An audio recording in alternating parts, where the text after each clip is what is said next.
that's like bargaining, right? So how does a plea bargaining work? A plea bargain is a memorialization of a lot of conversations and a lot of negotiation that has happened before you actually show up in court and represent to the judge that you are going to be entering into agreement with the state as to the disposition of the case with your client. But to the specific question, how a plea bargain works, it's defense counsel and it's the state's attorney reaching an agreement as to what's going to happen. That'll be acknowledged or implemented by the court. And that can be, sometimes a plea bargain is reached because your client has very little criminal history.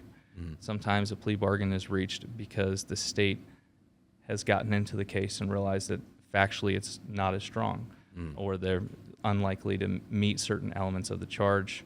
There can be plea bargains based on diversion programs. For example, can the client be admitted into some sort of inpatient treatment?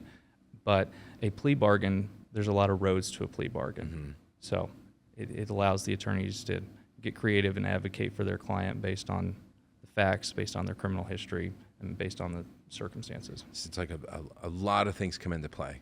A tremendous amount of details are discussed. Like I said, criminal history is a huge one.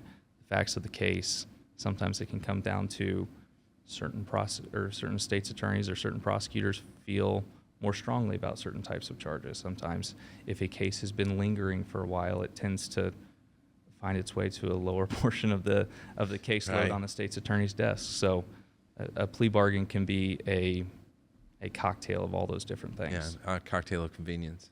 Yeah. Often.